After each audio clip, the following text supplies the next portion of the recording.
Good morning, countrymen and women, those in Zambia and here in Barosland. My name is Madam Sylvia Namongonawa, and I'm President for Liberty Democratic Party. Today, I just want to speak to you about three issues, just touching briefly on these three issues. And the first one that I'm going to talk about mention is the 2.5 years of UPNDs being in government. UPND administration being in government. And I'm talking about this because I just want to respond because President Hakainde Hichilema has been talking a lot about it. The past 2-3 weeks, he's been talking a lot about it. So I thought, let me also add my voice to it. Successes. Employing teachers, employing health personnel, a tick for you. Paying the retirees, tick for you. The way Nima is working in the hospitals, tick for you. The finishing off of this project in the Kafue Gorge, although it has not spared us from load shedding, still it is a tick for you. CDF here and there, a tick for you. But then there are some serious concerns. There are some serious failures. Serious failures, 2 or 3 of them. First one, in the history of this nation, mini meal, a bag of mini meal. This is not politics. This is reality that is on the ground. A bag of mini meal has never reached 350 kwacha. Even in the time of Dr. Kenneth Kaunda, towards the end of his reign, when the economy was so bad, it was so bad, it had never reached 350 kwacha. When you look at a budget, a salary of somebody who is a domestic worker is 1,300 kwacha. That is the minimum wage. A rent, 1 room or 2 rooms, 500 kwacha, remains with 800 kwacha. A bag of mini meal comes in at 350 kwacha, remains with 450 kwacha. What do you do with 450 kwacha and you have 3 children, school going? This is a serious issue which really needs your attention, Mr. President. In fixing this economy, this one you really need to fix. This one you really need to fix it. 400 kwacha is not enough. If the kwacha was strong, however, if the kwacha was strong, and the prices of commodities, because it's not a question of increasing salaries, but it is a question of strengthening the kwacha and the price of commodities going down. That is what you need to work on. That is where your challenge is. Because with a strong kwacha, 1,300 kwacha, people live simple lives. They are able to live up to the end of the month. So what is really going on is that these people are being subsidized by the people who are employing them. Some opt to pay rent for them. Some opt to buy bags of mini meal for them. Some even opt to pay for some of their children at school. That is the reality which is on the ground. So in your case, on that one, it's a fail. And you need to work on it. The next one is the price of fuel. Again, I'll refer to Dr. Kaunda's tenure, especially towards the end. It never reached 32 kwacha, Mr. President. You found it at 17 kwacha, 15 kwacha sometimes, 17 kwacha, but it has doubled. It has never reached there. We can't start giving excuses of this and that. Every administration, they find their own problems. There's always some kind of difficulty. But that is the reason why you are in that office. And that is the reason why you applied for that job. To fix the economy, to run the office effectively. On this, the price of gas is a fail in your administration. It's a big fail. Get to the price of fertilizer. Talk about FISIP. FISIP is only for a few people, and even those few poor farmers, they have to share the packs. I mean, what can they do with that? What can they do with that? That is a big fail. 1,200 kwacha for a bag of fertilizer. Cost of production is too high. It's too high. Who can afford that? These are the things that you need to seriously work on. Seriously work on. When you talk about fixing the economy, this is what you need to fix. Look at the rate of the kwacha dollar. You get to a point where it's 30 kwacha, 31 kwacha. I mean, never, even during the time of Kaunda, did it ever reach there. He had to find means and ways also of fixing it. Like I have said, that each administration has its own challenges. These are failures on your part. 2.5 years.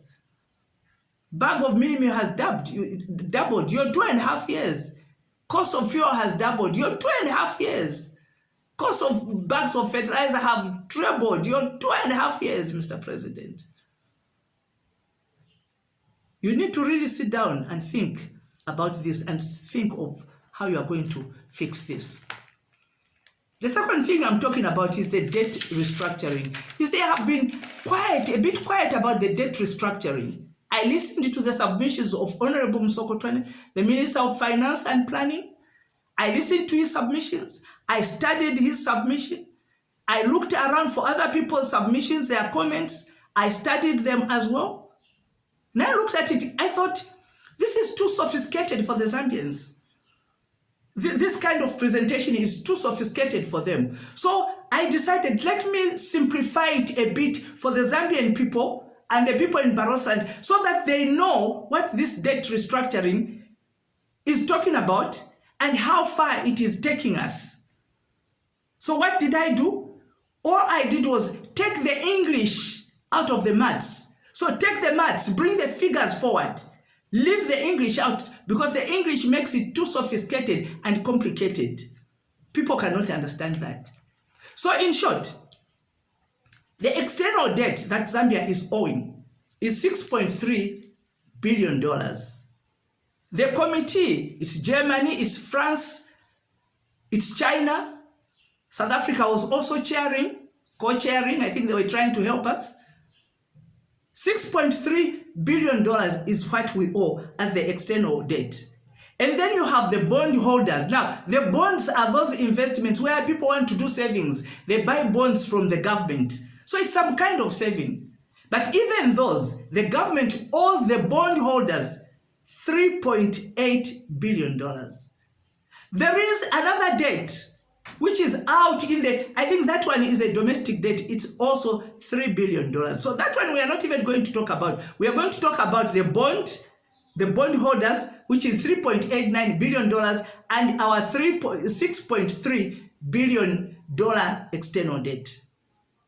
Now, the negotiating that happened there on the debt restructuring is that they were given, according to the way they negotiated, they were given a grace period of 3 years. So like from now, and we start paying this debt in 2026, there's a grace period of 3 years. Maybe it was because they wanted to improve the economy. But what we know is 3 years grace period.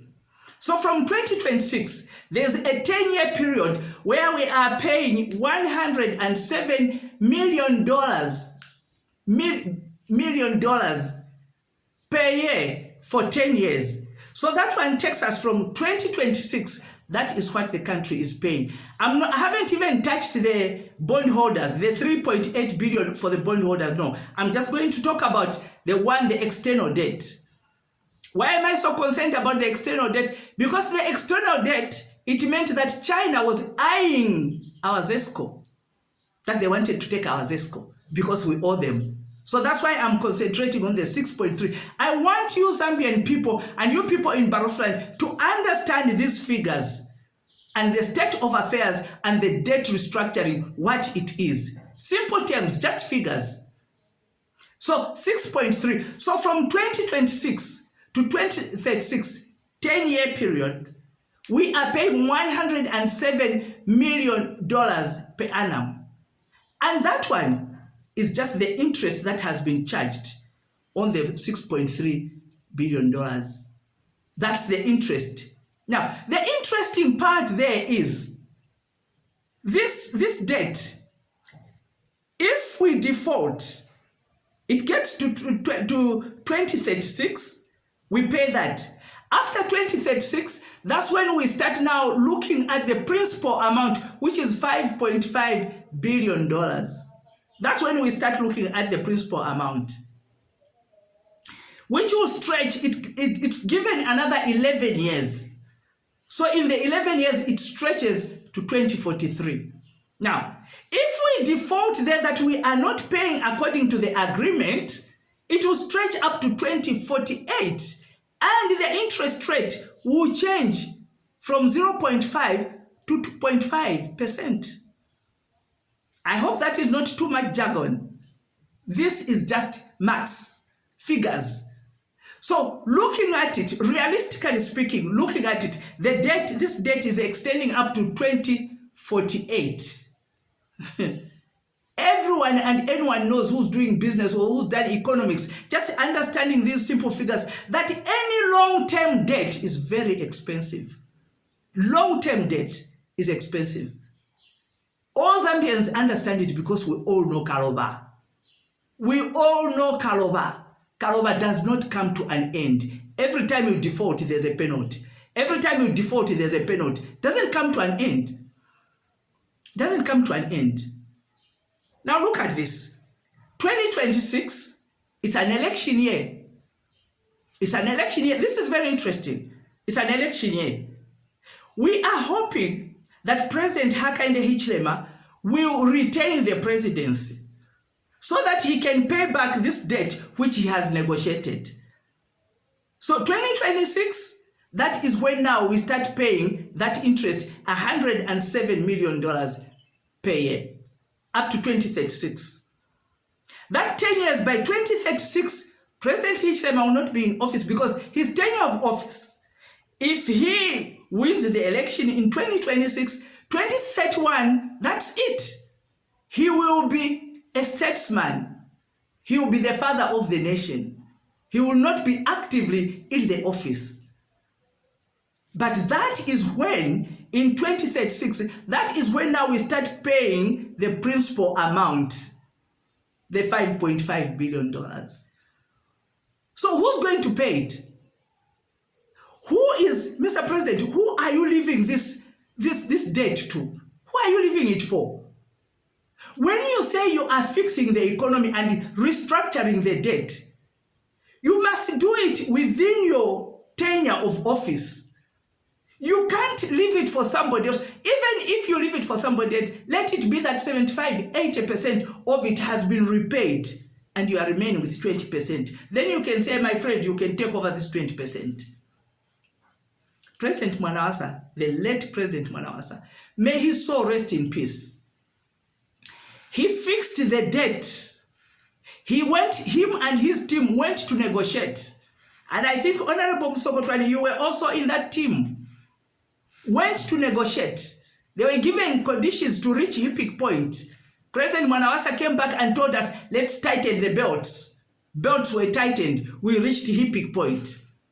When he went back to renegotiate, there was debt cancellation. Paid a bit of money, but there was debt cancellation. By the time he was meeting his demise, he had even left monies in the treasury. Monies in the treasury. Within his term of office, he fixed the economy. Mr. President, President HH, we are expecting you to fix this debt during your tenure of office and not to extend it to other years. Beyond your tenure of office, no, sir. No, sir. Because now we are looking only at the $6.3 billion. What about the monies that Honorable Msokotwani has already borrowed? What about the monies that you and Honorable Msokotwani have borrowed? We are not even talking about that money. We are just talking about this external debt which you found. How are we going to deal with that?